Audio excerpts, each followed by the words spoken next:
Pada bisa lainnya. Assalamualaikum warahmatullahi wabarakatuh. Alhamdulillahirabbil alamin.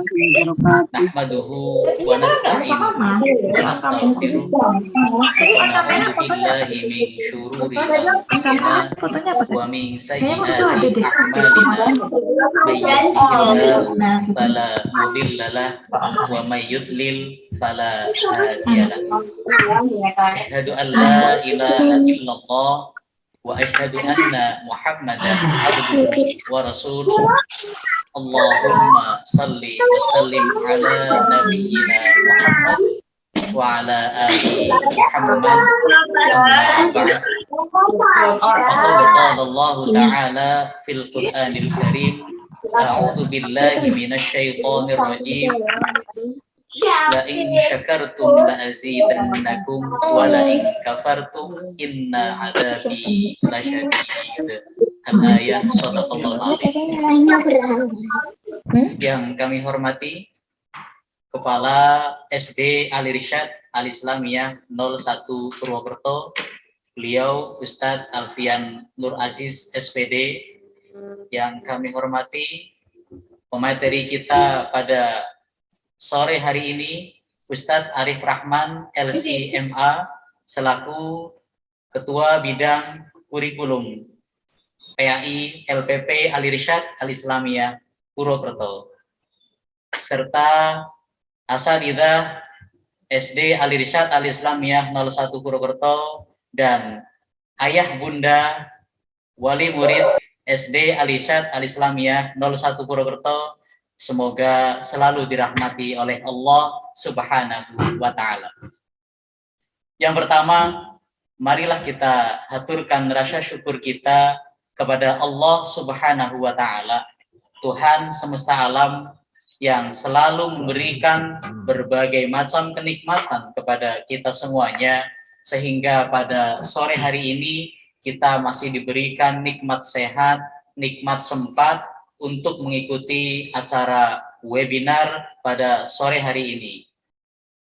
Yang kedua, sholawat dan salam mari kita tetap haturkan kepada baginda kita Nabi Muhammad Sallallahu Alaihi Wasallam, Nabi yang kita nantikan syafaatnya min yaumina hada ila yaumil qiyamah, amin ya rabbal alamin.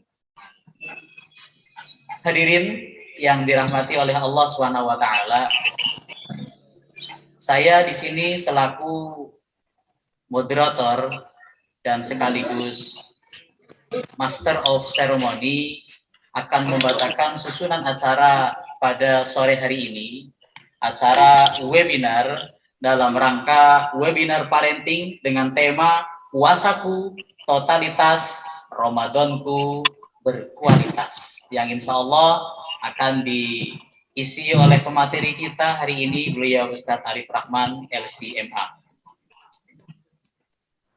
Acara pada sore hari ini, yang pertama pembukaan, yang kedua pembacaan ayat suci Al-Quran, yang ketiga sambutan, yang keempat materi inti, yang terakhir doa dan penutup.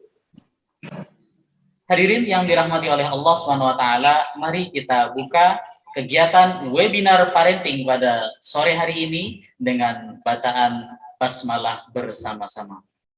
Bismillahirrahmanirrahim. Meningkat acara selanjutnya, yaitu pembacaan ayat suci Al-Quran yang akan disampaikan oleh Ananda Rahmi.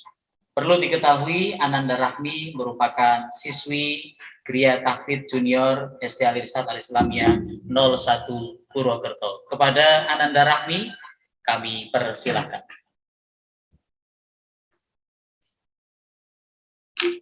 A'udzu billahi minasy syaithanir rajim. Bismillahirrahmanirrahim. Qala ya bunayya la taqsus ru'yaka ala ikhwatika fayakidu laka kaida. Inna syaitana lil insani aduwwum mubin.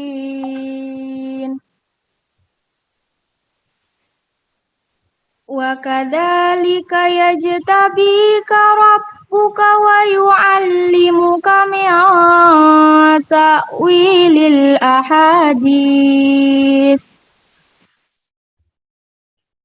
wa yutimmu ni'matahu 'alaika wa 'ala ali Yaquba kama atammaha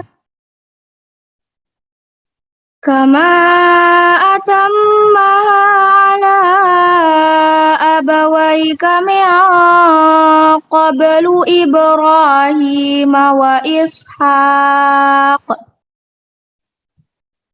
Inna rabbaka alimun hakim.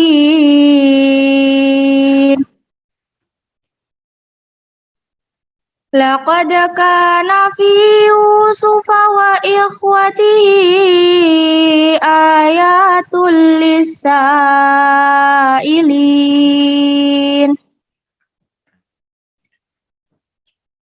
إذ قالوا ليوسف وأخوه أحب إلى أبينا منا ونحن عصبة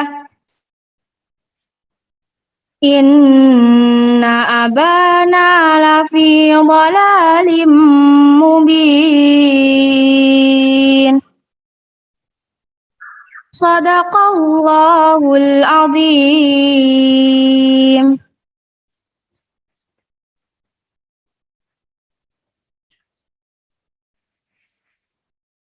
Allahumma arhamna bil Qur'an. Jazakillah khair kepada Ananda Rahmi yang telah membacakan ayat suci Al-Quran. Semoga dengan pembacaan ayat suci Al-Quran tadi selalu menambahkan nikmat kepada kita semuanya, selalu memberikan manfaat untuk kita sebagai umat Islam, dan istiqomah kita untuk membaca dan mentadaburi Al-Quran. Peserta webinar yang dirahmati oleh Allah Subhanahu wa Ta'ala, meningkat acara selanjutnya yaitu sambutan Kepala Sekolah SD Al-Irsyad Al-Islamiyah 01 Purwokerto kepada Ustadz Alfian Nur Aziz SPD. Kami persilahkan.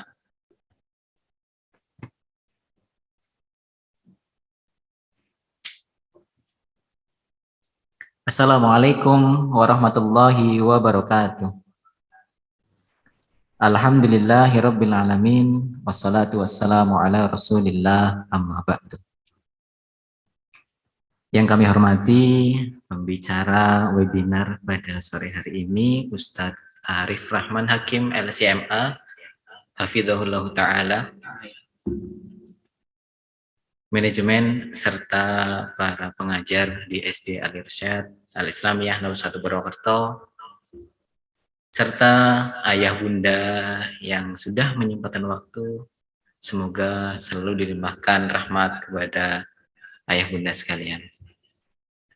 Marilah kita panjatkan puji syukur kehadirat Allah Subhanahu wa Ta'ala, karena pada kesempatan yang berbahagia ini Allah masih memberikan kesehatan, kekuatan, hidayah, serta taufik dari Allah Azza wa Jalla.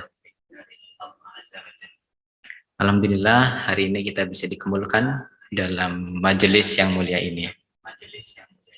Kita berharap Allah Subhanahu wa Ta'ala melimpahkan ilmu yang bermanfaat sehingga bisa kita amalkan untuk menghadap Allah Azza wa Jalla. Alhamdulillah, alhamdulillahirabbil alamin. Ayah bunda yang dirahmati Allah, ini merupakan detik-detik terakhir ya Kalau di sepak bola namanya injury time ya, sudah mau selesai pertandingannya. Sebenarnya ini bukan selesai, tapi baru mau dimulai. Hanya saja kita harus tetap berharap kepada Allah untuk disampaikan kepada bulan yang mulia. Ini puasanya mulainya kapan ya? Hari Sabtu, hari Ahad ya. Kita nunggu pemerintah insya Allah. Okay. Seperti itu, yang pasti Ramadan itu akan datang. Dan jangan lupa ayah bunda semuanya untuk selalu berdoa, Allahumma balikna Ramadan, ya Allah, sampaikanlah ke bulan Ramadan ya, semoga kita sampai. Puasaku totalitas, Ramadanku berkualitas. Insya Allah ini bisa kita capai tentunya tidak sendirian ya. Kita harus puasa atau harus berRamadan bersama-sama. Ramadan bersama-sama, apakah kita harus sahur selalu bersama, buka puasa bersama, atau tarawih bersama? Gimana Ustaz Biki? Harus bersama-sama terus apa enggak ya? Tidak hanya itu ya. Maksudnya Ramadan bersama, kita sebagai orang tua, sebagai guru, termasuk saya pribadi itu tidak boleh egois ya. Seperti firman Allah, ya ayyuhalladzina amanu qu anfusakum wa ahlikum naro. Wahai orang-orang yang beriman, lindungilah dirimu dan keluargamu dari api neraka. Berarti artinya ketika kita mau masuk surga, nggak boleh kita sendirian kepengen masuk. Harus bareng-bareng bersama keluarga ya. Begitu juga dengan ketika kita ingin terhindar dari siksa api neraka, kita nggak boleh kepengen sendiri saja. Tetapi bersama-sama dengan keluarga kita, terutama dengan anak-anak kita ya. Alhamdulillah, anak-anak di SD Al-Irsyad Al-Islamiyah 01, insya Allah nanti ketika bulan Ramadan sudah dibekali oleh ustadz-ustadzah untuk mengisi kegiatan bulan Ramadan dengan kegiatan-kegiatan yang bermanfaat. Kembali ke kita tidak boleh egois. Kita sebagai orang tua, sebagai guru, termasuk saya pribadi sebagai kepala sekolah di sini, mari kita membimbing diri sendiri dan juga membimbing anak-anak. Sehingga Ramadan ini bisa dilalui dengan kualitas yang baik. Tentunya ketika nanti di akhir kita bisa memperoleh ketakwaan secara bersama-sama, bukan hanya kita saja, tetapi anak-anak kita, pasangan hidup kita, bahkan keluarga yang lain. Marilah kita menyambut Ramadan ini dengan penuh semangat untuk diri sendiri dan juga untuk keluarga. Alhamdulillah di sini sudah ada Ustadz Arif Rahman LCMA, insya Allah beliau nanti akan menyampaikan materi tentang berRamadan bersama keluarga, insya Allah seperti itu. Mari ayah bunda, saya dan teman-teman guru di sini kita simak, kita ambil ilmunya agar kita bisa amalkan sebagai bekal nanti menghadap Allah Subhanahu wa Ta'ala.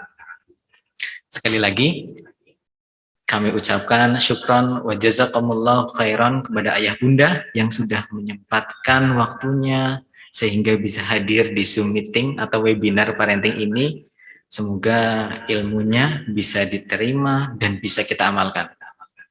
Mungkin sekian dari saya. Selamat untuk menuntut ilmu ya, bertalabul ilmi. Mohon maaf apabila ada kekurangan dan kesalahan. Wassalamualaikum warahmatullahi wabarakatuh.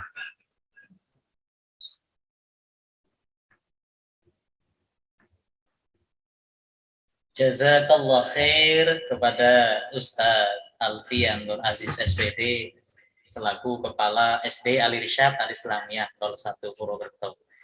Ayah bunda yang dirahmati Allah, tadi Ustadz Aziz pesen nih, katanya Ustadz Aziz bahwa pengen dikenalin bahwa Ustadz Aziz ini adalah kepala sekolah yang terbaru, sehingga barangkali nanti ketemu di jalan atau dimanapun, oh iya ini Ustadz Aziz, kepala SD Al-Irsyad Al-Islamiyah 01 Purwokerto, seperti itu, okay.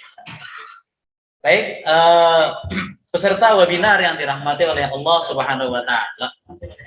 Sebelum masuk ke materi inti, mari kita eh, hadirkan hati kita sebelum nanti mendapatkan materi dari beliau Ustadz Arif, dan fokus untuk mendengarkan materi ya, khususnya anak-anakku nih yang sedang menyimak eh, webinar pada sore hari ini.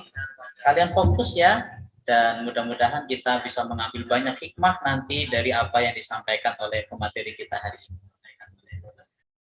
Pemirsa yang dirahmati oleh Allah SWT, meningkat acara selanjutnya yaitu materi inti yang akan disampaikan oleh Ustadz Arif Rahman Hakim, LCMA, bidang kurikulum PAI LPP Al-Irsyad Al-Islamiyah Purwokerto.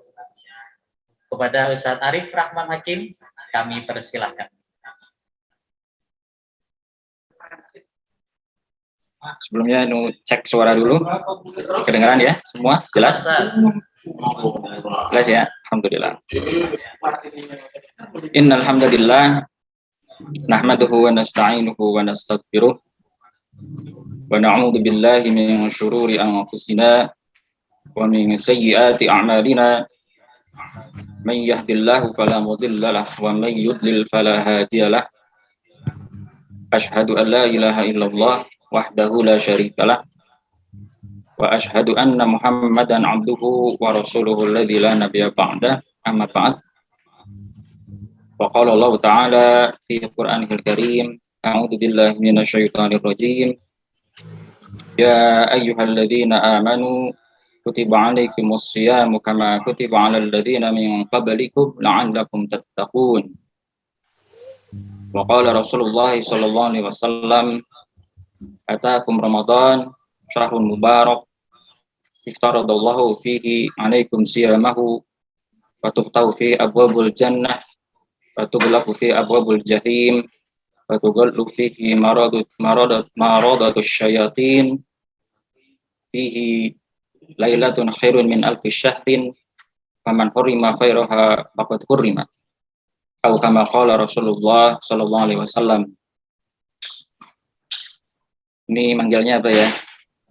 Yanda Bunda aja tuh ya. Ini karena webinar parenting ya tadi ya. Jadi Yanda Bunda yang sama-sama melakukan doa Allah, juga mungkin asatidzah, mulai dari kepala sekolah sampai semua jajarannya gitu ya. Assalamualaikum warahmatullahi wabarakatuh. Pertama yang harus tentu selalu kita ingat dan selalu kita istiqomahkan gitu ya. Syukur kita kepada Allah Ta'ala yang tentunya karena izin Allah, karena takdirnya kita semua bisa berkumpul di dunia maya ini gitu ya.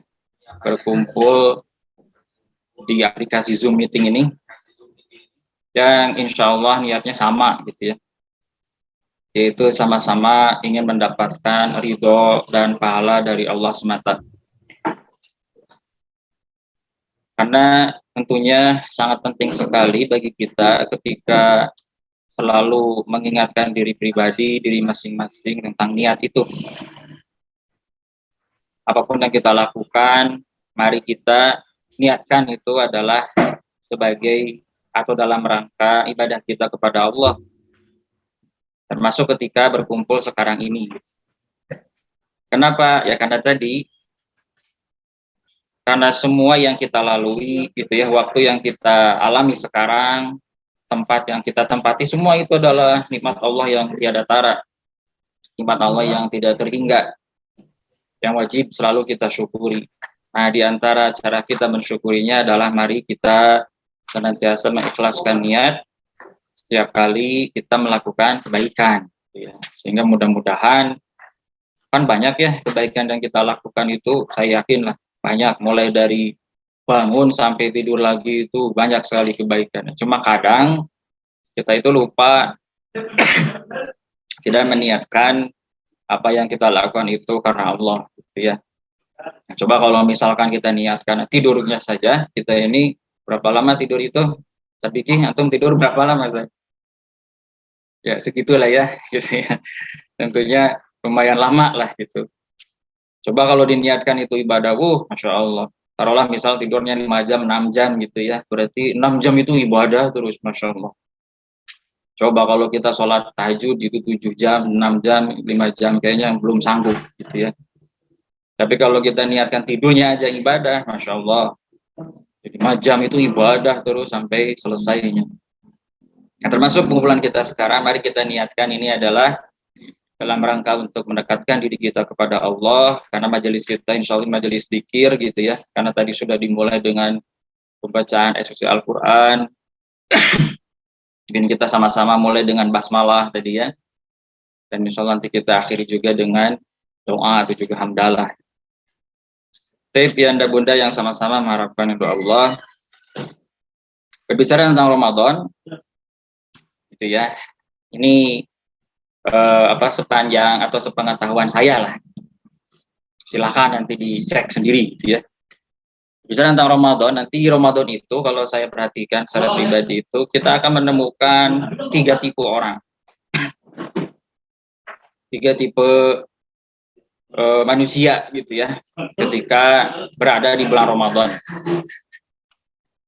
Yang pertama, tipe orang yang cuek. Pokoknya mah mau Ramadan, mau nggak Ramadan ya gitu-gitu aja deh. Ramadan bulan gitu ya, sebelum Ramadan bulan, setelah Ramadan juga sama-sama bulan, sama-sama waktu ya. Yang penting mah menjalani hidup dah gitu. Cuek aja, tidak ada yang meningkat secara kebaikannya.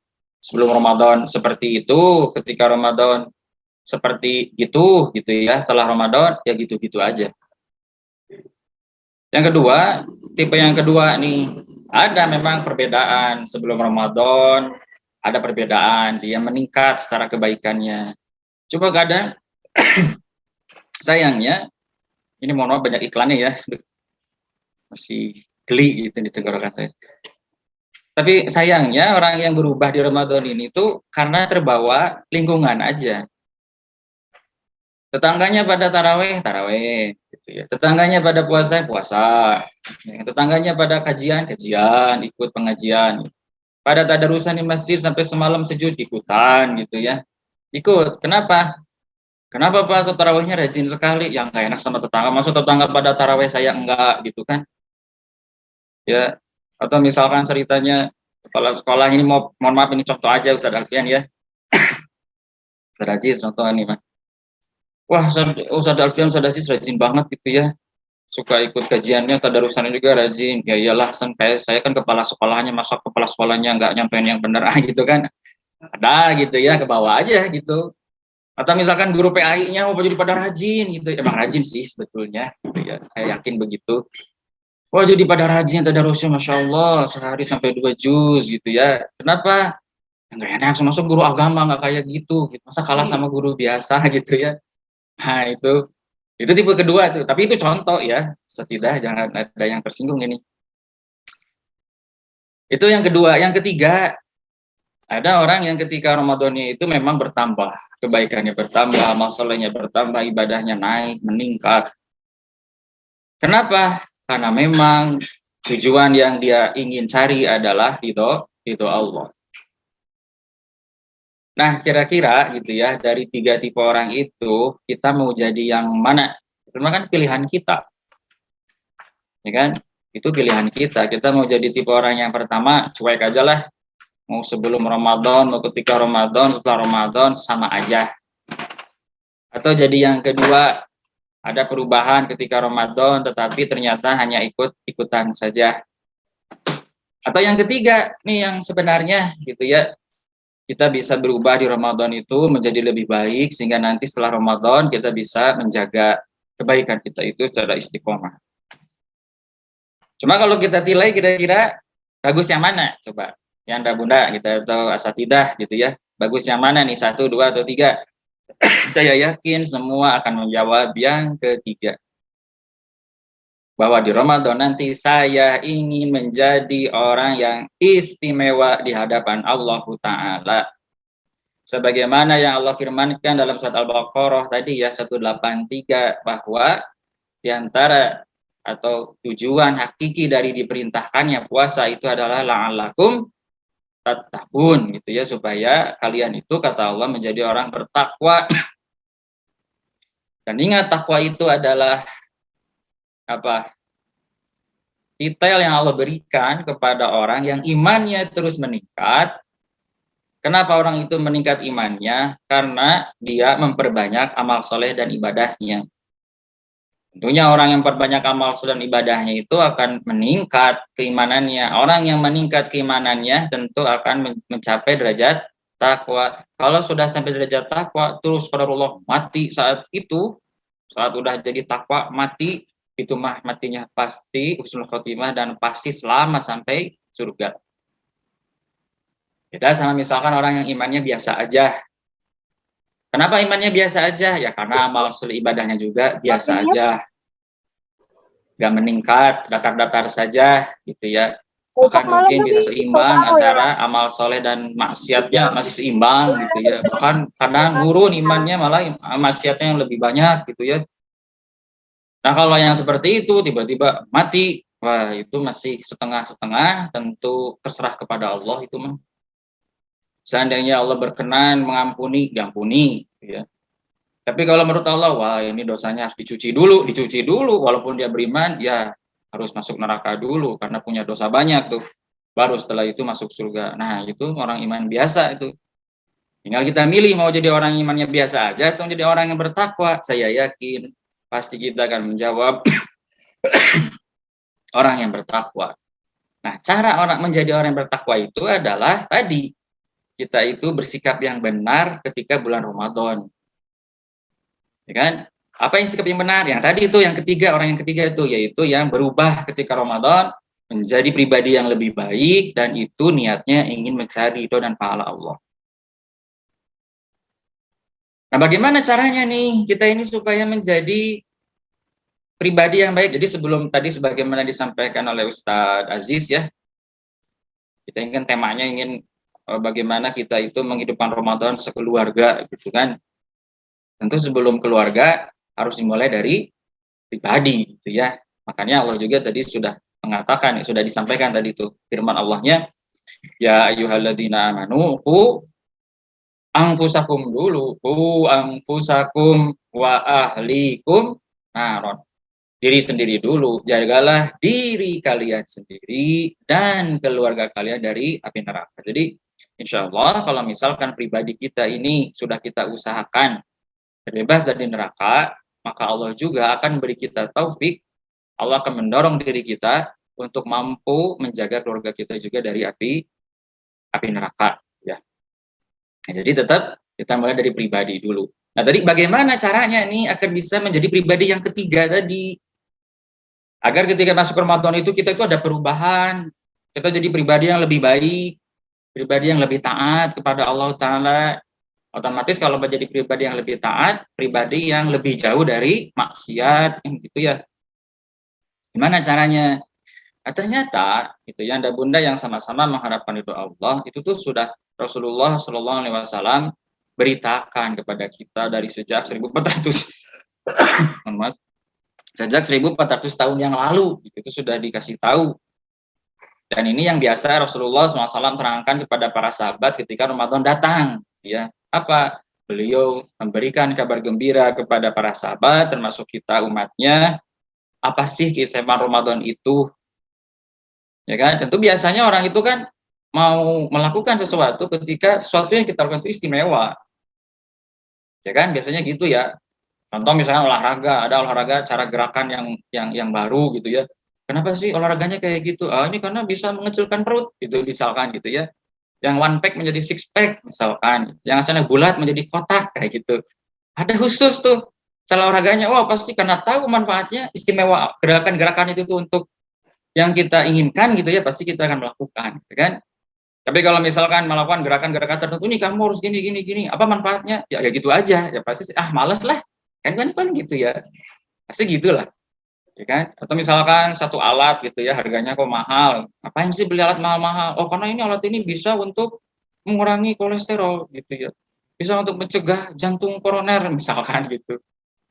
Pasti kita akan mengusahakan memilikinya gitu kalau kita ingin mendapatkan manfaat itu. Nah, Rasulullah SAW selain tadi Allah dalam surat Al-Baqarah 183 sudah menerangkan manfaat Ramadan itu dengan puasanya.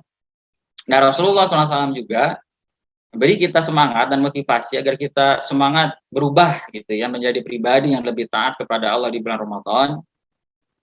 Itu Rasul menerangkan istimewanya Ramadan.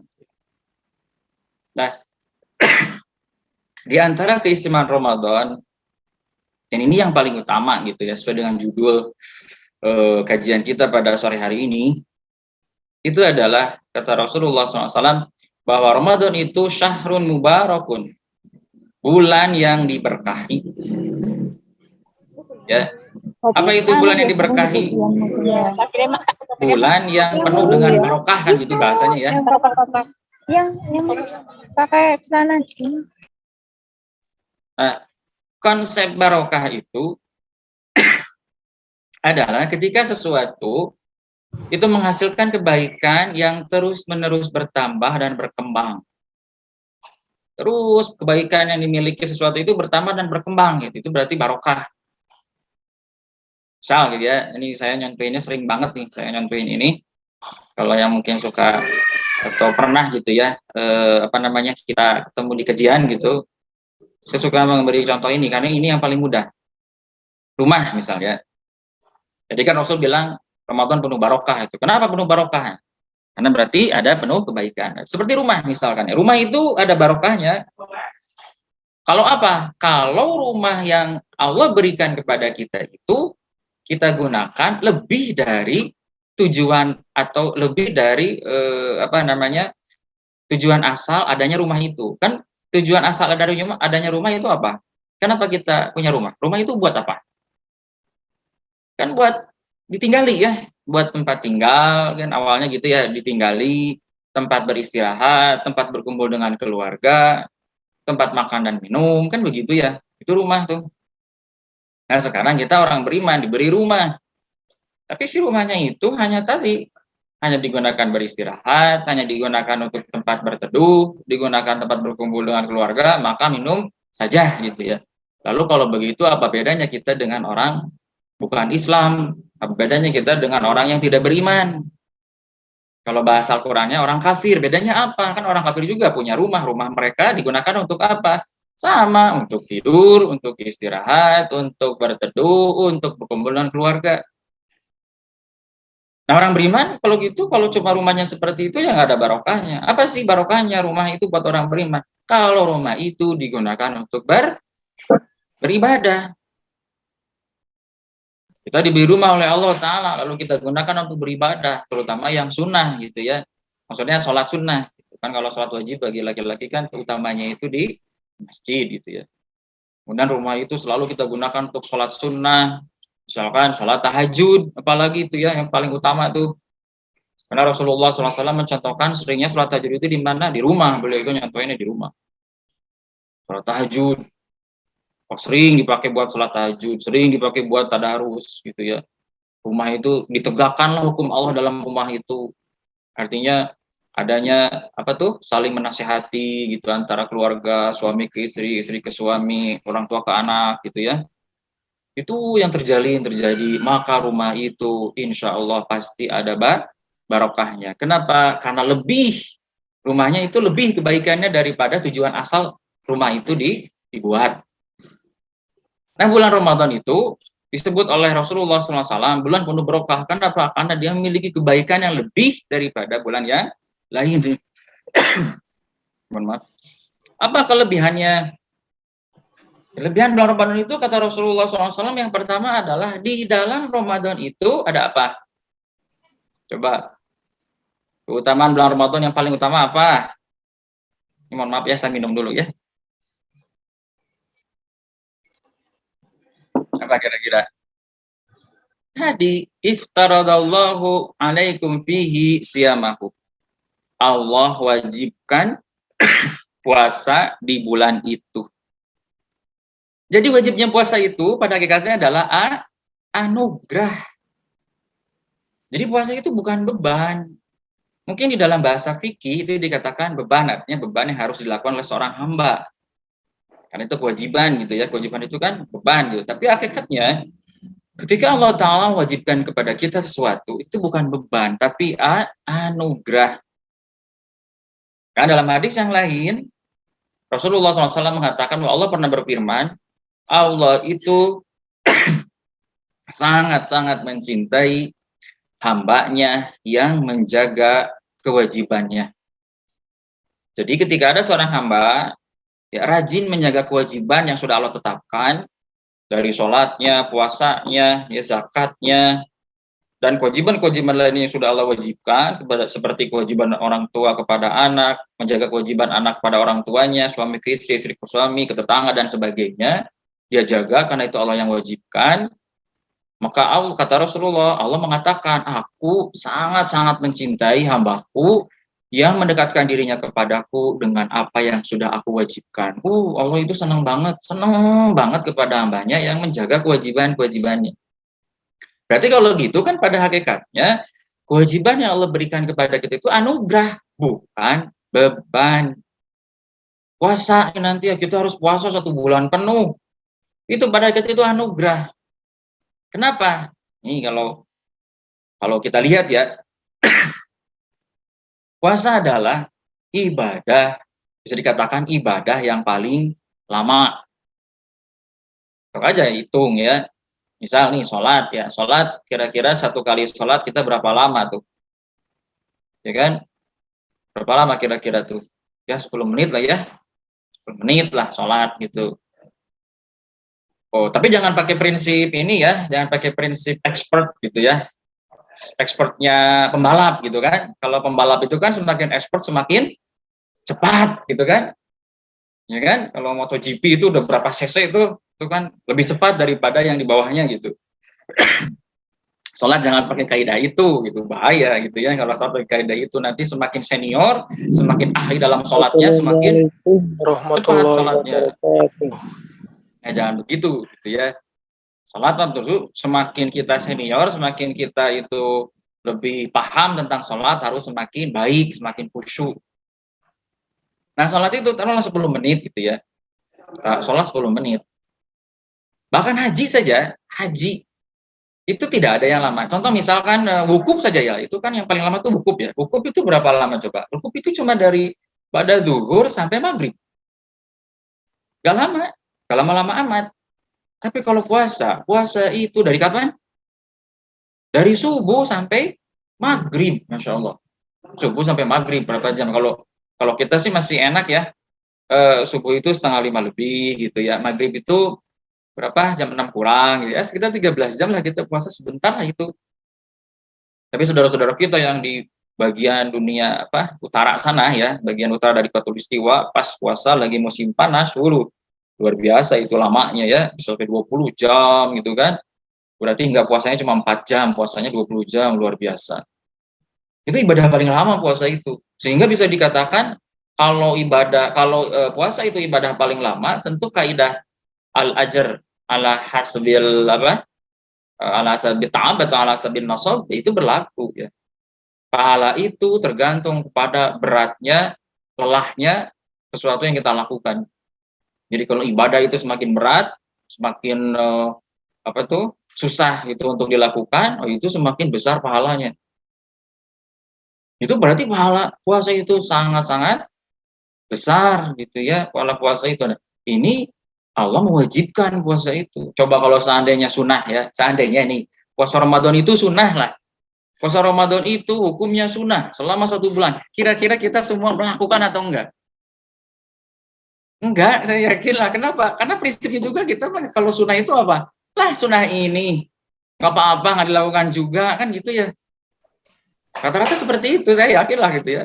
Buktinya apa? Gampang buktinya. Di Indonesia itu kan menganut jumhur pendapat tentang sholat jamaah di masjid itu kan rata-rata laki-laki di Indonesia itu menganggap bahwa hukum sholat jamaah di masjid itu apa hukumnya?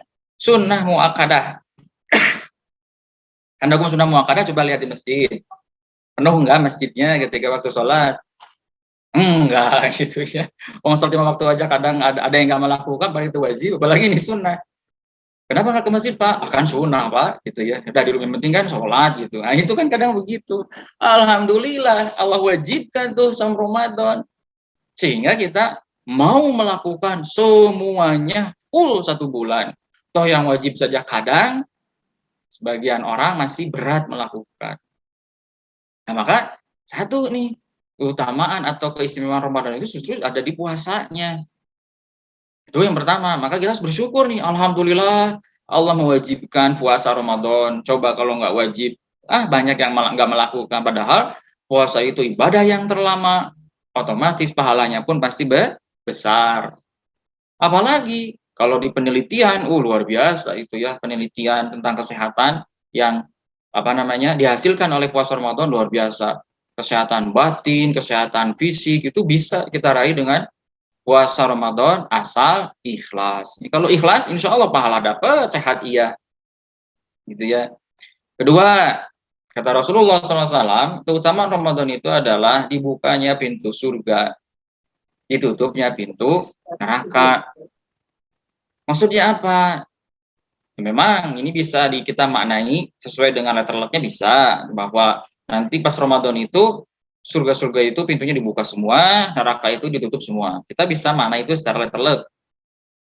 Tapi bisa juga secara majazi gitu ya. Selain memang dibuka sebenarnya, tapi yang dimaksud itu adalah kesempatan kita untuk beramal soleh di bulan Ramadan itu sangat terbuka.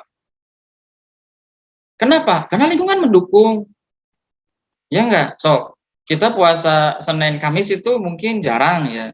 Jarang gitu. Kenapa? Ya karena ketika kita mau puasa yang lain enggak gitu kan. Nanti juga mungkin pas 6 hari pas bulan Syawal ya. Sunnah 6 hari bulan Syawal tuh mungkin susah juga kita lakukan. Kenapa? Karena kita puasa yang lain enggak gitu kan. Kita puasa yang lain masih makan ketupat sama opor kan gitu ya. Itu kan godaannya luar biasa. Ya kan? Sehingga kadang ditunda-tunda gitu. Begitu juga sama. Tapi Ramadan coba semuanya puasa. Bahkan ketika ada warung makan yang buka kan malu gitu ya, sampai ditutup. Sehingga yang kelihatan cuma kakinya aja tuh yang pada makan kan gitu. Itu sampai ditutup begitu. Kenapa? Malu, semua mendukung untuk kita itu beribadah di bulan Ramadan itu. Ya kan? Pintu neraka ditutup. Apa? Kesempatan berbuat dosa itu rada susah. Memang susah. Kenapa? Karena semua orang itu inginnya banyak beribadah di bulan Ramadan. Itu sangat mendukung untuk beramal soleh dan sangat mendukung untuk menjauhkan maksiat. Kenapa? Para artis di kerudung gitu ya, kan ngurangin dosa kita tuh. Hati-hati nih buat Yanda semua ya, ayahanda yang suka nonton TV gitu kan, nonton TV ternyata ketika nontonnya nonton berita sebetulnya, bukan nonton drakor, bukan gitu ya, bukan nonton sinetron lah. Kalau ayahanda mah nggak mungkin nonton sinetron gitu ya. Nggak tahu siapa itu Mas Al gitu ya, saya pasti nggak tahu lah gitu siapa Mas Al gitu ya, pangeran siapa gitu, saya kan nggak tahu lah gitu ya. Nah, itu nonton TV itu hati-hati tuh. Kenapa? Karena di TV itu banyak perempuan yang tidak menutup auratnya. Maksudnya minimal itu nggak dikerudung. Ya kan, ketika seorang laki-laki melihat aurat perempuan seperti rambut ya, kan rambut itu aurat ya. Kita melihat rambut perempuan yang bukan mahram, rambutnya kita lihat, dosa nggak? Ya dosa, karena itu aurat. Ya kan? Tapi begitu di bulan Ramadan, ya rata-rata gitu ya, para artis itu dikerudung, ya kan jadi ngurangin tuh dosa kita tuh. Ya kan? Itu minimalnya seperti itu. Kemudian yang ke berapa tadi teh? 1, 2, 3. Yang ketiga, wa tughallu fihi maradatu syayatin. Setan-setan diikat. Setan diikat, gitu ya. Berarti otomatis kita berbuat dosa itu benar-benar benar-benar terbatas. Karena setannya aja diikat. Ya kan? Cuma ini justru menjadi dalil bagi kita bahwa misal gini, misal mungkin muncul pertanyaan ya, kalau memang setan itu diikat, kenapa masih banyak orang atau masih ada orang yang bermaksiat? Kan di Ramadan setannya juga diikat. Gitu ya. Mungkin kalau bulan Ramadan malam-malam lewat kuburan jadi nggak takut gitu ya. Ya kan setannya diikat gitu ya. Jadi kalau lewat kuburan malam-malam nggak usah takut, setannya diikat gitu. Ya bukan begitu maksudnya. Bagaimana tuh? Ini bulan Ramadan kan masih aja yang maksiat gitu. Justru dari dalil ini, dari hadis ini jadi dalil bahwa ketika manusia itu berbuat dosa, bukan gara-gara setan. Ada orang berbuat dosa, itu tuh bukan gara-gara setan. Kenapa? Setan itu cuma bisa ngebisikin. Kan dalam surat An-Nas juga jelas ya, alladzi yuwaswisu fi sudurin. Nah, setan itu cuma bisa membisik. Ayo berbuat dosa, ayo berzina, ayo mencuri, ayo minum minuman keras. Udah nggak usah ke masjid, di rumah aja. Kan gitu setan itu ya, ngegoda tuh. Bangun malam, udah tidur lagi. Besok pergi harus pagi. Tahajud kemarin udah 4 kali, udah nggak usah, sekarang besok lagi aja, kan gitu ya. Itu setan itu cuma bisa gitu. Nggak ada ceritanya gitu, ada orang ya, bapak-bapak mau ke masjid, lalu datang setan, diikat kakinya itu di kursi. Aduh, saya nggak bisa ke masjid, kenapa? Diikat setan. Kan nggak ada ceritanya kayak gitu. Setan itu cuma ngajak aja, udah di rumah aja sholatnya, kan gitu ya. Tergantung kita, mau dilawan atau mau kita ikuti. Nah, karena ketika setan itu diikat dan masih banyak atau masih ada orang yang berbuat dosa, maka pada hakikatnya orang itu berbuat dosa itu karena mengikuti hawa nafsunya. Nafsu itu sudah menjadi bagian dari diri kita, diikuti. Awalnya sih karena awalnya kan dibisiki setan ya. Setan ngegoda tuh. Misalkan udah nggak usah sholat misalkan, atau udahlah nanti Jumatannya nunggu adzan misalkan ya, jadi nggak mau gasik perginya. Itu setan tuh ngegoda tuh. Kita yang memutuskan kan, iya ya, mending nunggu adzan aja lah, nih sekarang mah di rumah dulu aja mendingan gitu kan, medang-medang dulu misalkan. Nah itu kan kita yang memutuskan, hawa nafsu kita yang kita ikuti. Nah, nanti kalau misalkan orang itu terbiasa mengikuti hawa nafsunya, ketika setannya sudah diikat, dia tetap berbuat maksiat. Kenapa? Sudah otomatis, karena biasanya juga sebelumnya hawa nafsu yang selalu diikuti. Justru ini hadis jadi dalil bahwa ketika setan diikat kok masih ada yang berbuat maksiat, itu menandakan memang bukan gara-gara setan kita berbuat dosa, tapi gara-gara kita sendiri yang mengikuti hawa nafsu kita. Lanjut. Apalagi keutamaan Ramadan itu, kata Rasulullah SAW, fihi lailatun khairun min alfi syahrin. Di dalam Ramadan itu ada apa? Satu malam. Yang mana kalau kita beribadah di malam itu, pahalanya lebih baik daripada beribadah selama 1000 bulan. Lebih baik, bukan sama. Lebih baik, berarti lebih banyak pahalanya. Jadi orang yang ibadah, ya, menghidupkan Lailatul Qadar, ya, yang nanti harus kita cari di 10 malam terakhir, terutamanya di malam-malam ganjil, terus kita itu hidupkan tuh dengan sholat, dengan baca Quran, dengan macam-macam ya, macam-macam ibadah yang kita lakukan. Apa yang akan terjadi? Kata Allah, khairun min alfi syahrin. Kata Rasulullah, khairun min alfi syahrin. Pahalanya lebih baik, lebih banyak, lebih berkualitas daripada orang yang beribadah selama 1000 bulan. Yang kalau dihitung menjadi sekitar 83 tahun. Itu tuh cuma satu malam. Iya kan?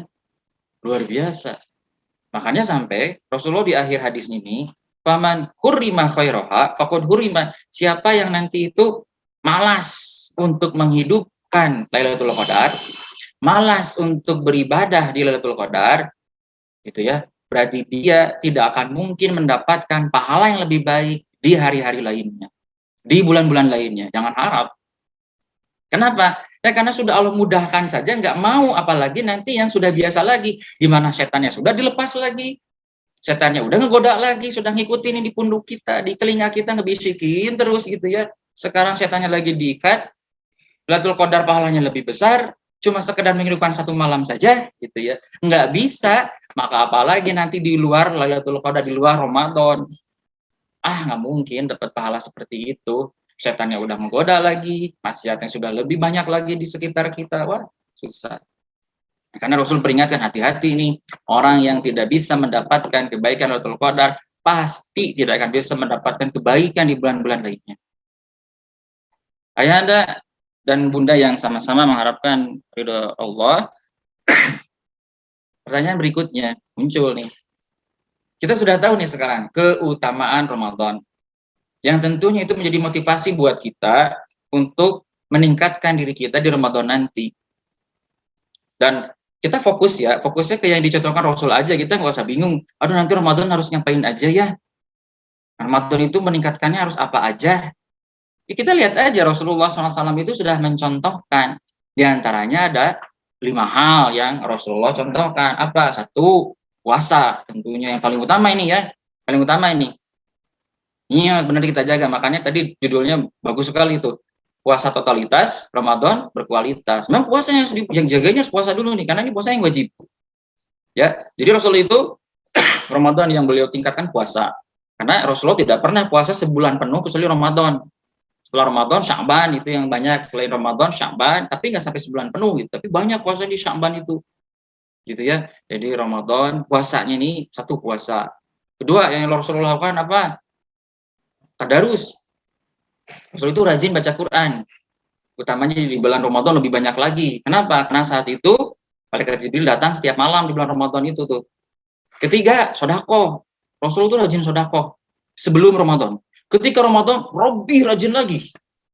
Itu hebatnya Rasulullah. Selain Ramadan, beliau orang yang sangat dermawan. Ketika Ramadan, lebih dermawan lagi. Lebih banyak lagi sodakoh. Lebih sering lagi sodakohnya. Yang keempat apa ya? Sholat tarawih. Ya kan? Sholat tarawihnya. Memang sebelumnya juga Rasul udah tahajud setiap malam gitu ya. Pas Ramadan, lebih baik lagi. Yang kelima, apa? Iktikaf.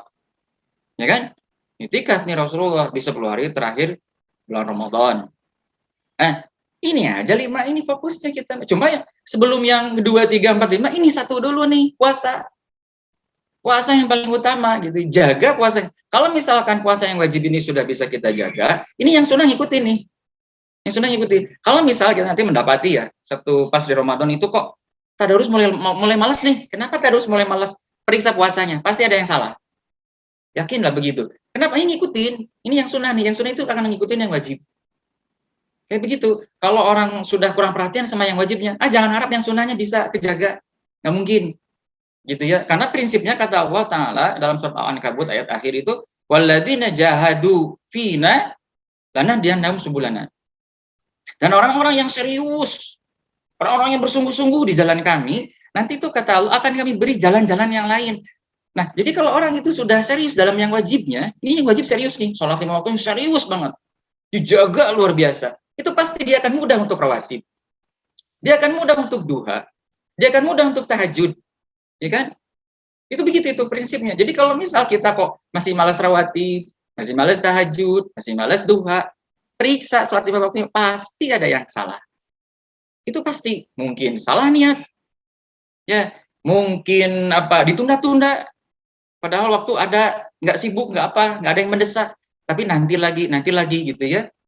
Bisa jadi karena itu. Ini pun sama di bulan Ramadan ini kita perhatikan, kalau misalkan tadarus malas, gitu ya, sedekah enggan, apalagi sekarang minyak goreng mahal gitu ya, aduh mendingan buat beli minyak goreng aja lah gitu daripada sedekah misalkan gitu ya, aduh hati-hati itu gitu.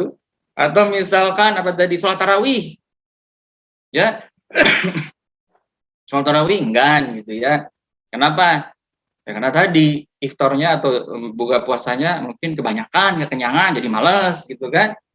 Terus apalagi itikaf misalkan, aduh udah mas sekarang lagi sering hujan gitu ya, dingin, mending di rumah aja lah gitu ya, misal gitu. Kalau misalkan Pak ini malas gitu ya, coba periksa puasanya, pasti ada yang salah. Salah apanya? Mungkin salah niatnya. Mungkin ketika puasa niat kita tadi ikut-ikutan gitu ya.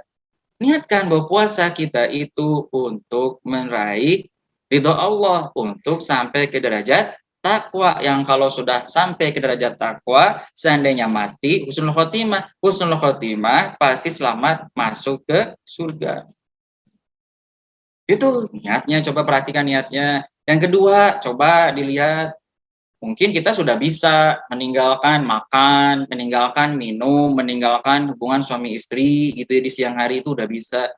Tapi coba lihat, kan puasa itu tidak hanya itu mungkin secara fisiknya saja supaya sah puasanya, tapi untuk dapat pahalanya ada lagi yang harus dijaga, apa? Panca indera.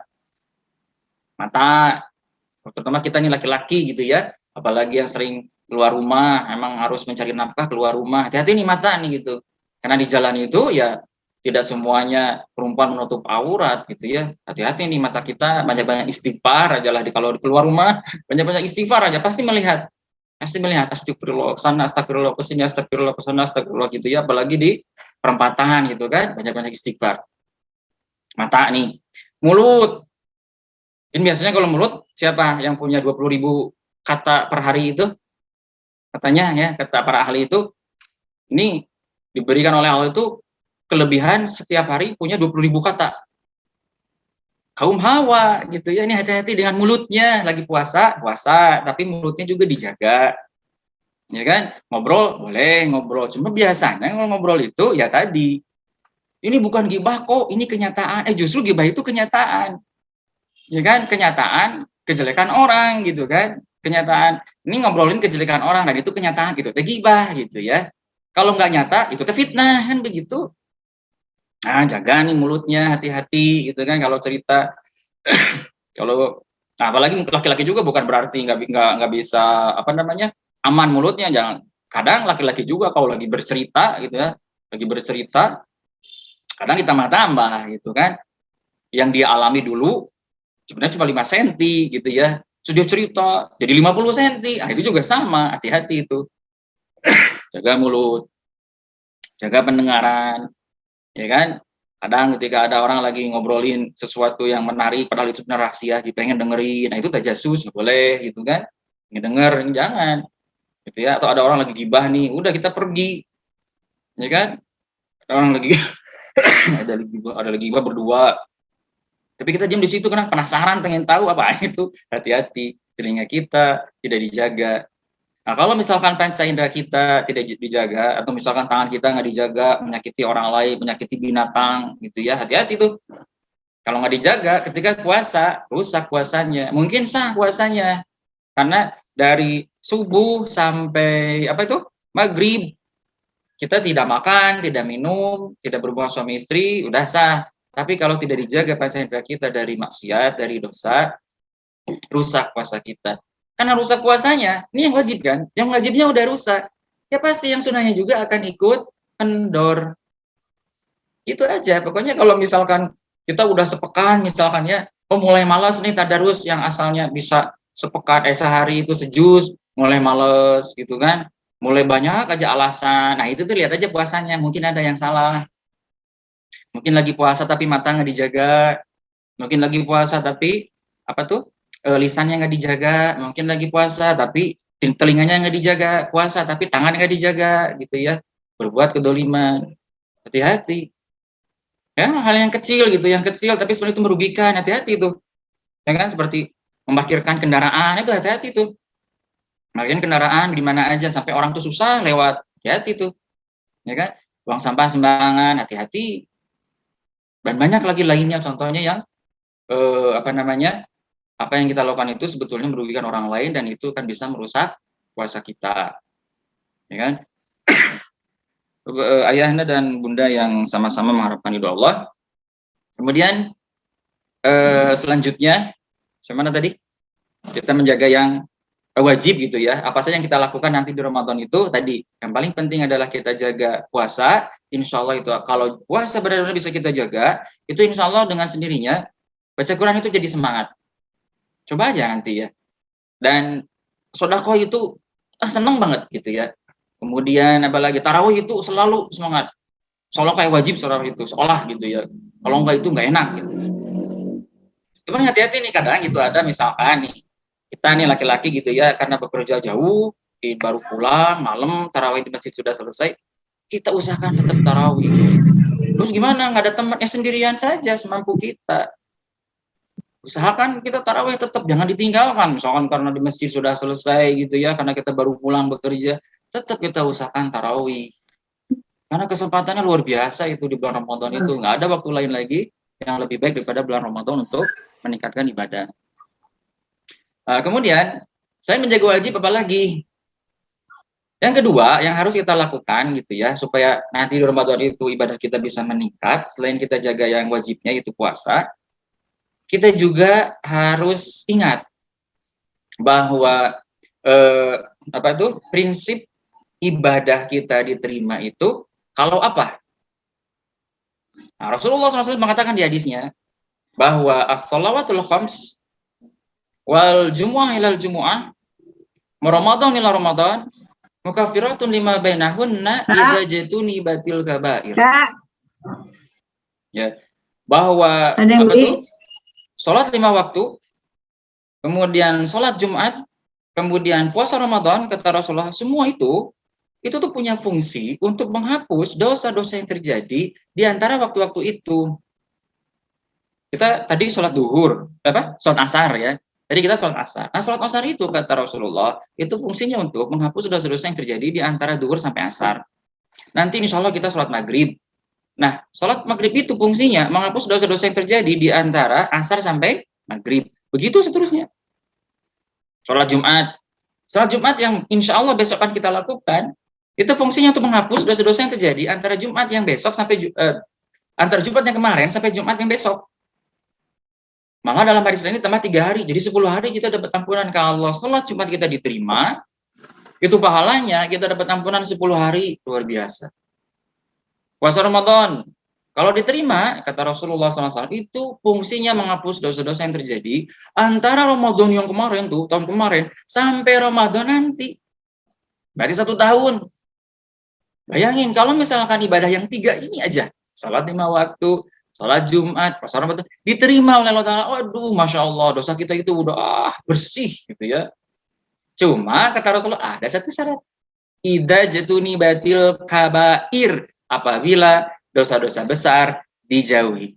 Oh, ternyata dengan kata lain, ibadah kita itu akan terhalang diterima oleh Allah kalau kita punya dosa besar. Apa sih dosa besar itu? Ya, banyak gitu ya. Dosa besar itu mulai dari syirik yang paling besar tuh, syirik ya, kemudian mencuri, berzina, minum minuman keras, apalagi durhaka pada orang tua, apalagi menyakiti orang lain gitu ya, mengambil hak orang lain, apalagi pokoknya semua dosa yang diancam oleh Allah dengan neraka, yang diterangkan oleh Rasulullah ini pasti masuk neraka. Semua dosa yang diancam dengan hukuman badan, ya, seperti mencuri, dipotong tangan, itu dosa besar. Seperti yang berzina, dirajam, itu dosa besar. Ketika orang punya dosa besar, dan dosa besar itu tidak bisa dihapus dengan amal soleh. Karena tadi, orang punya dosa besar, dia beramal soleh, nggak diterima amal solehnya, nggak berpahala. Karena apa? Karena terhalang dosa besarnya. Nggak bisa dihapusnya dengan amal soleh, dengan ibadah nggak bisa. Dengan apa? Dengan taubat. Ya kan? Dosa besar ini bisa terhapus dengan taubat. Jadi kalau orang ini misalkan melakukan dosa besar, kalau orang ini berzina sebenarnya, dia orang berzina. Kemudian dia sholat 5 waktu. Wah, ini kehalang nih 5 waktunya. Allah nggak menerima. Kenapa? Dia masih punya dosa besar nih, dia belum taubat nih. Ini nggak bisa, nggak nyampe. Sehingga sholat waktunya apa tuh? Kalau gitu, sekedar menggugurkan kewajiban. Ini orang yang berzina belum taubat ini, dia sholat, tapi hanya sekedar menggugurkan kewajiban. Artinya dengan sholatnya dia nggak dosa lah. Tapi dapat pahala nggak? Enggak. Dosa-dosa kecilnya nggak terampuni. Kan kadang ya, dosa kecil itu kan nggak kerasa ya, dan kita nggak ngerasa itu dosa gitu. Contohnya kita lah laki-laki yang ketika keluar rumah, banyak melihat perempuan yang tidak berkerudung, kan itu tuh dosa sebetulnya. Cuma karena sering, jadi aja nggak ngerasa dosa. Itu kan dosa gitu ya. Nah itu tuh karena nggak ngerasa, itu insya Allah kalau sholat kita diterima, itu terhapus dosanya. Yang jadi masalah adalah ketika sholat kita nggak diterima, puasa kita nggak diterima, Jumatan kita nggak diterima, coba kehapus nggak? Nggak, numpuk terus itu dosa kecilnya. Kenapa? Gara-gara punya dosa besar. Makanya ayahanda dan ibunda yang sama-sama melakukan doa Allah, Rasulullah SAW udah nyontoin. Beliau itu nggak punya dosa, tapi tobatnya sehari sampai berapa kali? 70 kali sampai 100 kali. Rasulullah SAW itu nggak punya dosa, nggak berbuat dosa, tapi istighfarnya berapa kali? 70 sampai 100 kali sehari. Nah kita, jangan kita ya. Kalau saya bilang kita berarti saya nuduh antum ya. Saya nuduh antum semua. Saya gitulah gitu. Kalau saya gitu, sehari kadang istighfar itu hanya mengandalkan habis sholat wajib. Sholat wajib cuma 5 kali 3, 15. Rasulullah nggak punya dosa 70 kali sampai 100 kali. Saya dosanya banyak, bahkan banyak sekali, bahkan banyak sekali. Istighfarnya cuma 15 kali. Naudzubillah, kan aneh gitu ya. Berarti harusnya bagaimana? Berarti yang harus kita lakukan istiqomah dalam taubat. Gimana? Ya kita sering istighfar. Kita tuh sering merenung lah ketika kita sendirian ya. Coba merenung, ingat-ingat dulu pernah ngapain aja.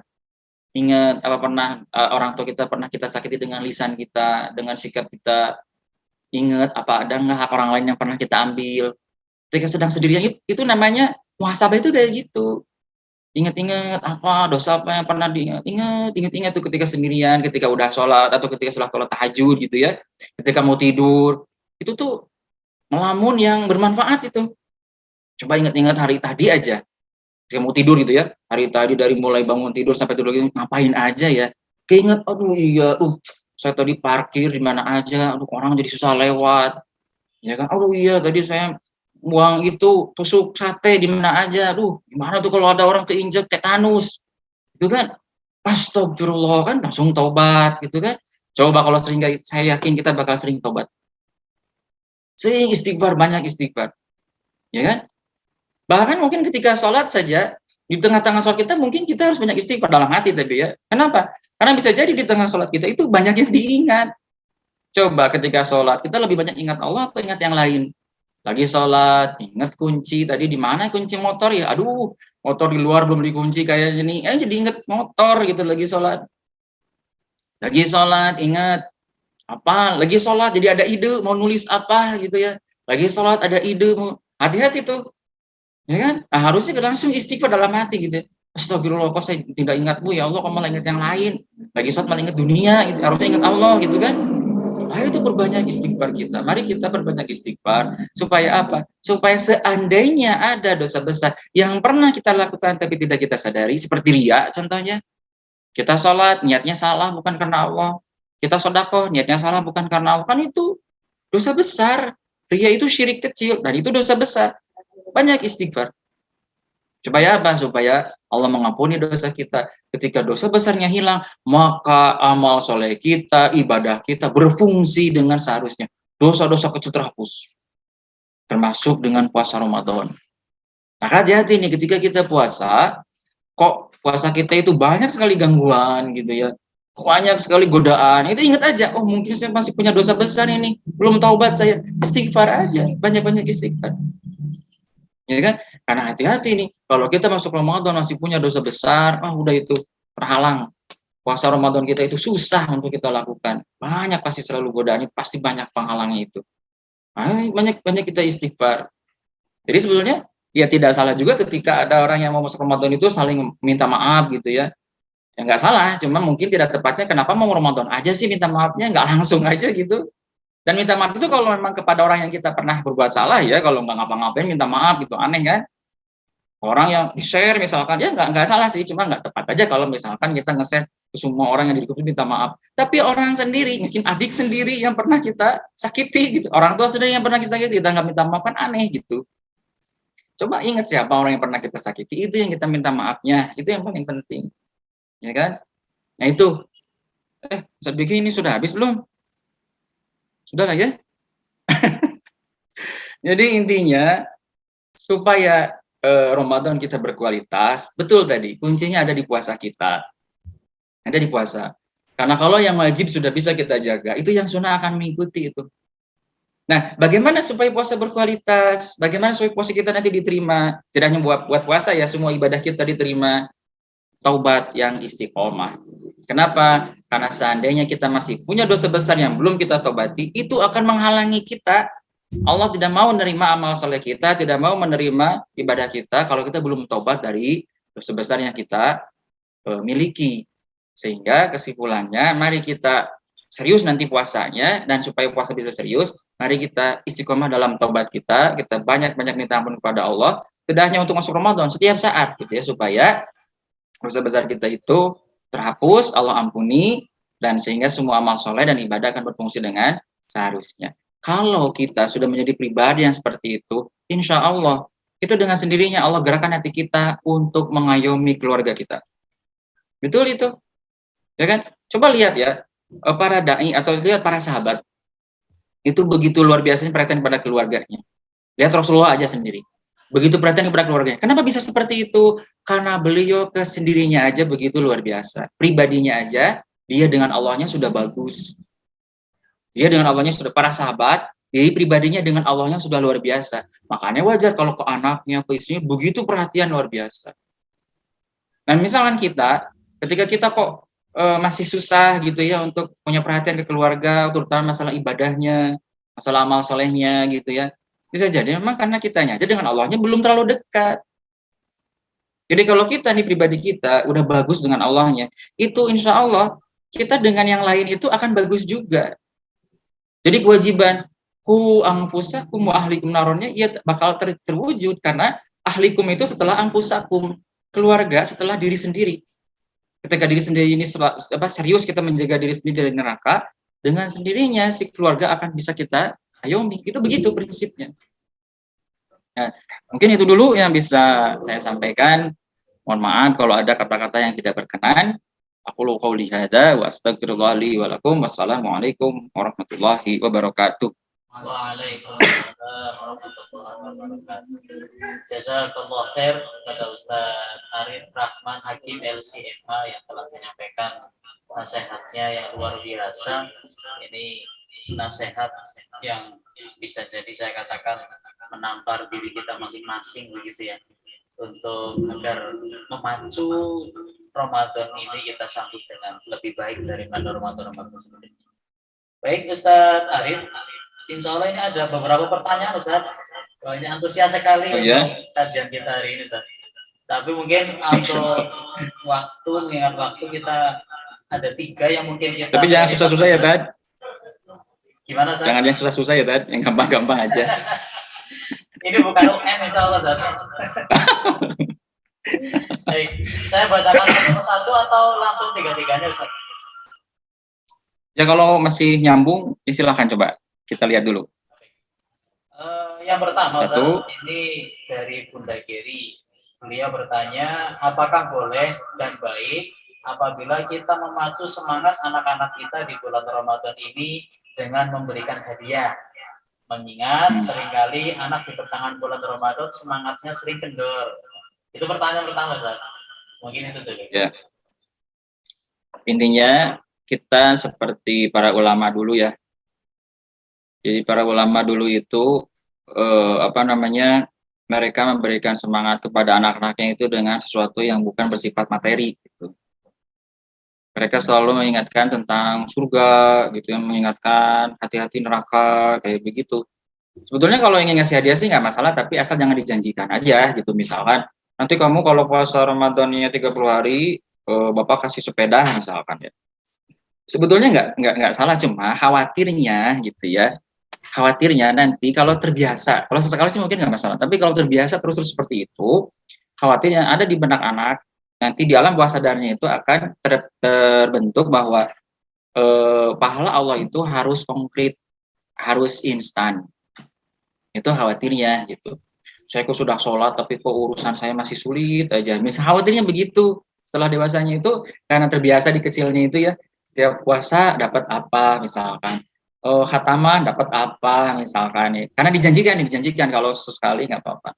Tapi kalau dijanjikan selalu begitu, nah itu hati-hati, khawatir nanti di alam bawah sadar terbentuk kepribadian ya, istilahnya itu dengan Allah itu istilahnya itu tijarah itu berniaga. Soalnya dengan Allah itu berniaga instan gitu. Padahal memang Allah itu menjanjikan pahala, tapi bentuk pahala Allahnya terserah Allah gitu kan. Nah gitu aja. Ya kalau sesekali sih nggak apa-apa gitu ya, sesekali nggak apa-apa. Tapi jangan terlalu sering, jangan sering-sering, karena khawatir itu akan membentuk pribadi yang seperti tadi. Ketika sudah beranjak balik, itu inginnya itu pahalanya itu konkret dan instan. Nah, itu yang harus hati-hati kita gitu ya. Maka kalau saya pribadi sih alhamdulillah gitu ya, sehingga saya nggak pernah menjanjikan hal yang bersifat materi ke anak supaya dia mau ibadah. Tapi alhamdulillah ya mereka melakukan gitu. Yang penting tadi itu kita selalu beri semangat tentang surga, beri semangat tentang hati-hati dari neraka kayak gitu kan.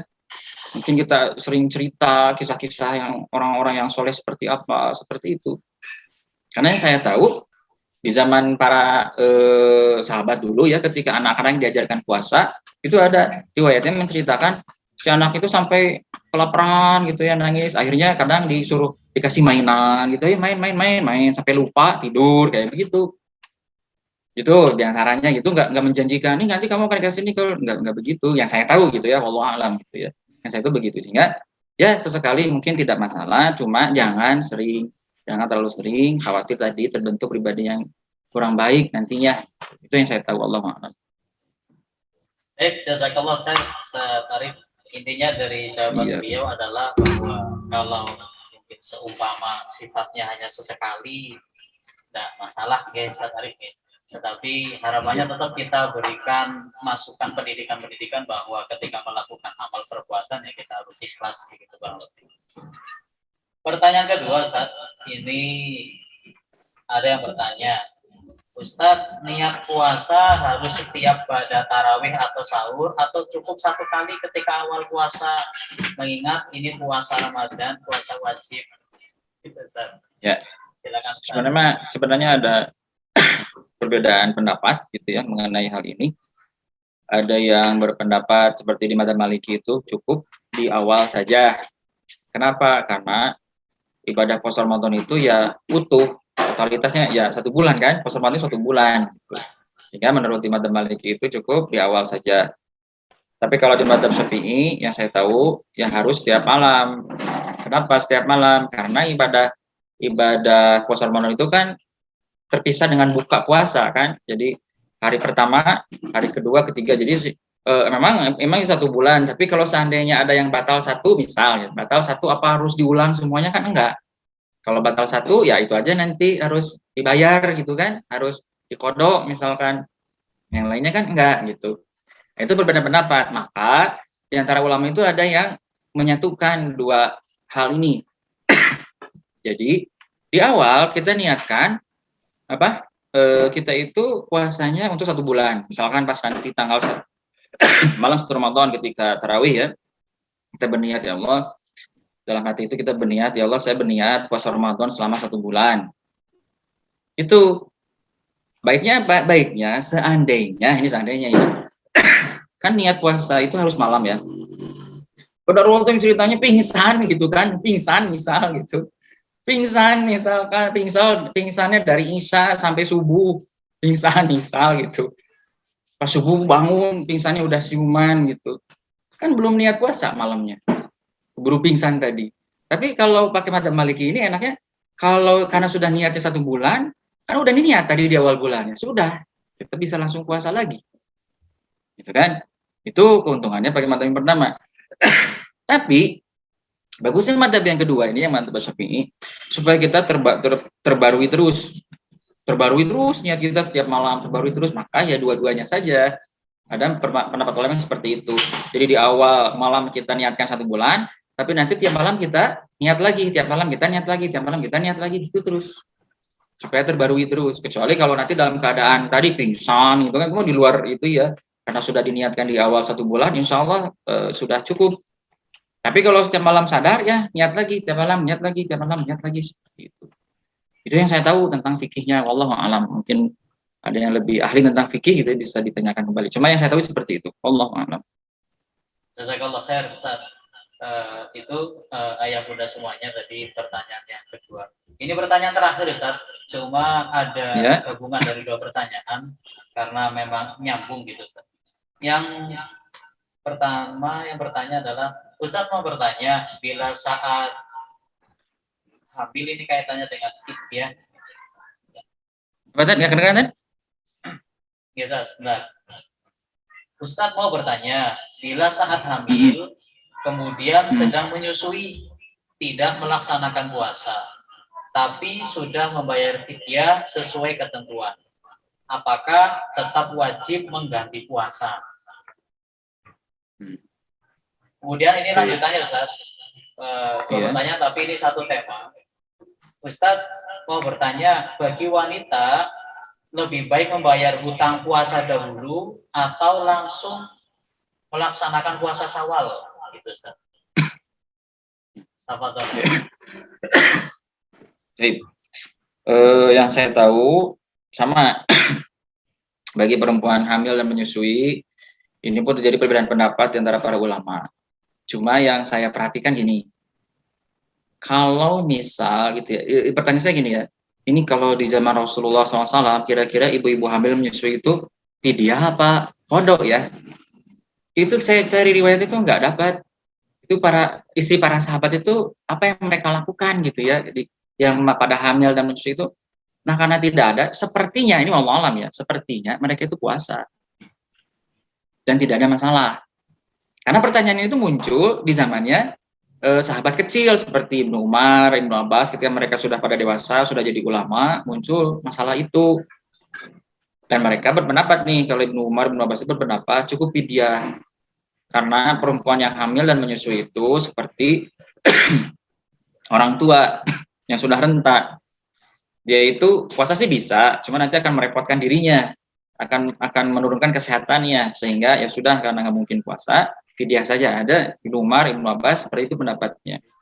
Tapi kalau pendapat yang lain, pendapat ulama lain gitu ya, sebagian besar ulama itu berpendapat ada yang bilang qada saja, ada yang bilang fidyah, qada dan fidyah, ada yang bilang dua-duanya. Maka saran saya, ini saran saya gitu ya, coba aja konsultasikan dengan dokter. Amat dengan dokter kandungannya dikonsultasikan gitu ya, atau dicoba dulu puasa gitu. Kalau kuat teruskan, kalau enggak ya sudah fidyah. Kemudian saya begitu fidyah. Dan cara fidyahnya itu jangan dirapel di awal ya. Misalkan nih sudah direncanakan itu baru Ramadan masuk hari pertama sudah bayar 30 hari, jangan begitu. Coba dulu gitu ya, hari sekarang puasa cobain. Wah nggak bisa, repot, baru bayar fidyah. Besoknya cobain lagi puasa. Nah, tapi yang paling bagus masih emang ke dokter gitu. Menurut dokter ini bisa puasa nggak saya nih? Kata dokter, oh bisa Bu, asal nanti ketika sahurnya banyak misalkan gitu ya. Sahurnya yang bergizi misalkan, harus yang proteinnya tinggi misalkan. Jadi mohon maaf nih ke bapaknya ya, ke suaminya, sate tiap hari Pak, bisa gitu ya. Contoh ini ke dokter dulu, coba dikonsultasikan. Kalau kata dokter, wah Bu, Ibu kuat nih bisa. Udah puasa berarti, ya kan? Tapi kalau misalkan kata dokter tuh, wah Bu, jangan Bu, ini kayaknya Bu bakal lemah nih kalau karena Ibu butuh nutrisi banyak nih, misal. Ya sudah nggak usah puasa dan sudah ambil fidyah saja, gitu ya. Itu pendapat Ibnu Umar, Ibnu Abbas, sudah ambil fidyah saja, karena prinsip Rasul itu kita memilih yang paling mudah selama itu bukan dosa. Karena itu bukan dosa kan, karena memang ada pendapat ulamanya, ya. Kita bisa ambil itu. Cuma tadi cara fidyahnya jangan dirapel dari awal gitu ya, baru masuk Ramadan, 30 hari nyantai ya, jangan. Tapi sehari-sehari gitu ya puasanya ya, atau kalau mau ya nanti di akhir gitu kan, di akhir kalau udah selesai Ramadan baru, atau kalau bagusnya sih ya tiap hari fidyahnya. Biar gitu ya. Gimana caranya? Yang paling mudah kita ambil pendapat ulama yang mengatakan setiap kali fidyah itu setengah so. Setengah so itu berapa? 1,5 kilo beras. Udah gitu aja, setiap hari 1,5 kilo beras kasih ke orang miskin. 1,5 kilo beras itu kan paling gampang sebetulnya itu gitu ya, itu paling gampang menurut saya. Daripada harus, tapi boleh juga mau yang matangnya gitu ya, yang matang boleh gitu, nanti yang matangnya aja deh, yang matangnya ngasih boleh, terserah itu. Cuma ya, kalau yang matangnya mungkin kan harus diukur, kita makan biasa berapa, ya kan, jangan sampai makan biasa padangnya disederhana gitu ya, tapi begitu kita fidyah padangnya 10 ribuan ya, jangan begitu gitu kan. Seperti itu. Tapi kalau beras kan mungkin bisa mudah kan, 1,5 kilo aja tiap hari kasihkan orang miskin kayak gitu. Itu bagusnya seperti itu. Adapun yang mana dulu nih, bayar utang dulu atau saum Syawal dulu, nah, itu ya puasa Syawal ya, mana dulu ya, dilihat kondisi. Yang terbaik itu adalah yang wajib dulu baru yang sunnah, itu prinsipnya, yang wajib dulu baru yang sunnah. Tapi sekiranya ternyata yang harus dibayarnya banyak, misal gitu ya, karena pernah nifas, harus puasanya 1 bulan, kan nggak mungkin gitu kan. Nggak mungkin yang wajib dulu sebulan gitu, baru Syawal kan susah, karena Syawal juga terbatas gitu. Ya udah, dikondisikan saja. Cuma yang lebih baik memang yang wajib dulu baru yang sunnah. Cuma kalau seandainya karena waktu terbatas, ya udahlah saya kayaknya nggak mungkin nih kalau harus menyelesaikan yang wajib dulu. Sudahlah saya misalkan yang sunnah aja dulu, atau mungkin selang-seling misal gitu ya, selang-seling inginnya yang tiap hari misal Senin wajib, Selasa sunnah, Rabu wajib, Kamis mungkin bisa begitu supaya nanti semuanya kena, ya kan? Tapi kalau misalnya utang puasanya cuma 2 hari, ya udah mending yang wajib dulu. Utang puasanya cuma seminggu, ya udah yang wajib dulu aja kan masih bisa. Ya tuh ada banyak, itu kan sebetulnya di hati kita aja gitu, kadang karena malas aja gitu kan. Ya enggak, karena malas aja gitu, akhirnya ditunda-tunda. Padahal mah langsung seminggu juga bisa gitu, puasa apa tuh, membayar utang itu bisa seminggu selesai, sebetulnya bisa. Cuma kadang karena kita malas gitu ya, tunda lagi gitu. Jadi kembali ke yang tadi, prinsipnya yang wajib dulu baru yang sunnah. Tapi seandainya sulit gitu ya, yang wajibnya kebanyakan nih utangnya, ya sudah berarti nggak apa-apa, kita ngambil yang puasa Syawal dulu, baru nanti dicicilnya. Atau kalau bisa tadi dua-duanya sekali jadi diselang-seling. Sehari ini yang wajib, besoknya yang sunnah. Besoknya yang wajib, besoknya yang sunnah, terus begitu. Yang tidak boleh itu double niat. Nggak boleh, itu mah gitu ya. Sekalian lah, ya sekalian bayar kodok, sekalian saum Syawal. Nggak boleh itu mah. Itu curang ya. Harus, karena beda itu yang wajib, ini yang sunnah, nggak boleh disatukan. Itu yang saya tahu, wallahu a'lam. Baik, alhamdulillah, jazakallah khair pada Ustaz Arif Rahim ya. Beliau luar biasa hari ini memacu kita semuanya untuk menyambut bulan Ramadan, untuk dengan semangat, dengan lebih baik, dan mudah-mudahan kita bisa menyambut tamu Allah ini dengan sempurna, dengan memanen pahala-pahala yang sudah dijanjikan oleh Allah. Pemirsa webinar yang dirahmati oleh Allah SWT, ini sebetulnya kalau pertanyaan ada kurang lebih 10 pertanyaan Ustaz, cuma mengingat waktu kita ya Ustaz ya. Jadi insya Allah mudah-mudahan ini bisa menjadi langkah baik kita dari sekolah kayaknya untuk lebih sering mengatakan seperti ini, karena terbukti pemirsa kita semuanya sangat tertarik untuk melaksanakan webinar-webinar seperti ini. Terbukti banyak pertanyaan-pertanyaan yang insya Allah ini pertanyaan yang untuk dalam amaliyah kita kehidupan sehari-hari. Mohon maaf untuk ayah bunda semuanya kalau yang pertanyaannya belum bisa dijawab. Insya Allah mudah-mudahan di kesempatan lain bisa kita fasilitasi untuk dijawab. Mohon maaf yang sebanyak-banyaknya. Baik, sebelum saya tutup, izinkan saya untuk menyampaikan sedikit ringkasan materi kita hari ini. Kurang lebih bahwa intinya bahwa dalam menyambut Ramadan ini ada 3 tipe yang disampaikan oleh Ustadz Arif, 3 tipe manusia. Yang pertama adalah tipe orang yang cuek begitu ya. Mau Ramadan datang kayak mau tidak, itu bukan. Seakan-akan dia tidak peduli. Yang kedua bahwa ada tipe orang yang meningkat kebaikannya, tetapi meningkat kebaikannya karena ada melihat keumuman orang lain. Orang lain melaksanakan tarawih, ikut-ikutanlah tarawih. Orang lain sedekah, ikut-ikutanlah sedekah. Kemudian yang ketiga ini tipe yang terbaik, bertambahnya kebaikan karena memang muncul dari dirinya pribadi, bukan karena melihat keumuman yang dilakukan oleh orang lain. Maka insya Allah mudah-mudahan kita bisa menjadi tipe manusia yang terbaik, yaitu tipe manusia yang ketiga yang dipaparkan oleh Ustadz Arif Rahman dalam menyambut bulan Ramadan pada tahun ini. Begitu Ustadz Arif, ada closing statement sebelum ditutup webinar hari ini?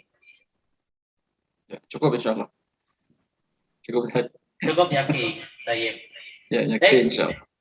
Peserta webinar yang dirahmati oleh Allah SWT, tibalah kita berada di ujung kegiatan pada sore hari ini. Kami ucapkan terima kasih kepada peserta webinar yang telah mengikuti kegiatan webinar pada sore hari ini. Mudah-mudahan apa yang kita usahakan, yang sekolah usahakan melaksanakan Tarhib Ramadan ini memacu kita semuanya agar bisa menggapai pahala yang maksimal di bulan Ramadan tahun ini. Karena pada hakikatnya lagi-lagi bahwa kita tidak tahu apakah umur kita bisa mencapai pada Ramadan berikutnya. Oleh karena itu maka mari kita sambut Ramadan tahun ini dengan semaksimal mungkin sesuai dengan Allah yang telah memberikan nikmat kepada kita dalam keseharian kita masing-masing. Terima kasih.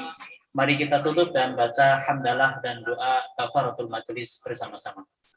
Alhamdulillahirabbil alamin. Subhanakallahumma wa bihamdik asyhadu an la ilaha illa anta astaghfiruka wa atubu ilaik. Syukran katsiran ala husni imamikum wal afu minkum. Wassalamualaikum warahmatullahi wabarakatuh. Waalaikumsalam warahmatullahi wabarakatuh. Ya, Waalaikumsalam. semuanya jazakumullah khairan. Izin live ya. Silakan Ustaz. Ya. Assalamualaikum. Waalaikumsalam. Waalaikumsalam. Waalaikumsalam warahmatullahi wabarakatuh.